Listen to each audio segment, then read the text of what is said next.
Dan protested, guessing Warren was about to refer him a case that was too much for the resident to handle. Then again, when could Dan ever say no to a challenge or refuse when a colleague needed the help? All right, what's his story?" "Thanks," Warren said appreciatively. "He's an old guy, about the same age as Moses. Anyhow, NYPD picked him up last night for causing a disturbance outside the Malcolm building. He's experiencing severe hallucinations, and it took 2 cops to get him into a squad car." "Pretty strong for an old guy." Dan raised a brow, noting the folder clutched in Warren's hand. "Is that his file?" "Yeah."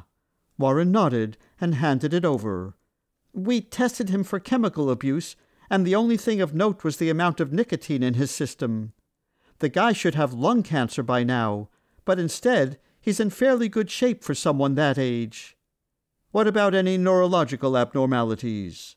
"Nothing." Warren shook his head. "No irregularities whatsoever. It's not the wiring."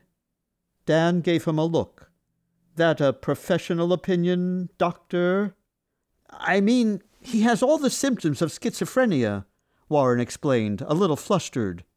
Dan suspected the hours were catching up with him. "But it just doesn't sit right with me." Dan studied the file.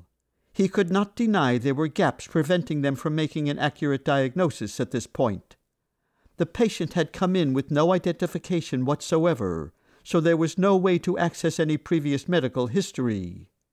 Dan could see why Warren was reluctant to act on his own and needed to consult someone far more experienced than himself. "You get some rest," Dan answered after a moment. "I'll go see John Doe. Is he lucid?" "Yeah. When he calmed down, he was pretty coherent, but any discussion about where he came from agitated him." "Enough to be violent?" "I'm not sure." Warren shrugged with uncertainty. "Sounds interesting." Dan frowned, not up for this today. He sighed with resignation because the plans for his day off just got shot to hell. Still, this was his job, and he did it because he enjoyed helping people. There was no caveat he could only do it on his days off. "On your way out, get a nurse to move him into my office. I'll see him as soon as he's ready."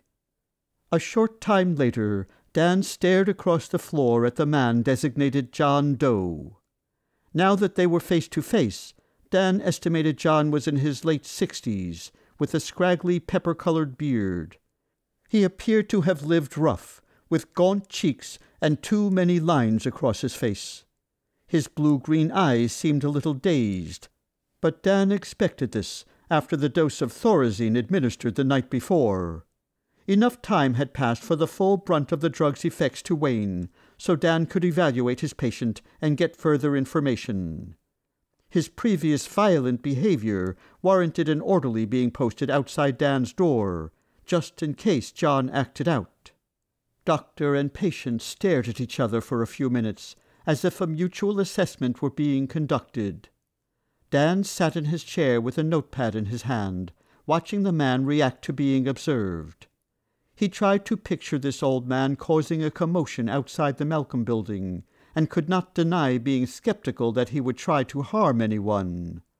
Something deeper than instinct told Dan the patient was ill, not dangerous. "May I have a glass of water?" He spoke. His first words croaked into an articulate English accent. "Of course." Dan poured him a glass. "I am uncommonly parched," John commented, before taking the glass and adding his thanks to the end of his statement. "Thorazine can do that," Dan offered in understanding. "I dislike the concoctions you doctors put in my veins," John grumbled, giving Dan a look of annoyance after draining the contents of the glass.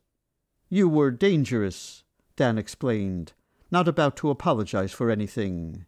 The best way to gain a patient's trust was to be honest. He found nothing worked better.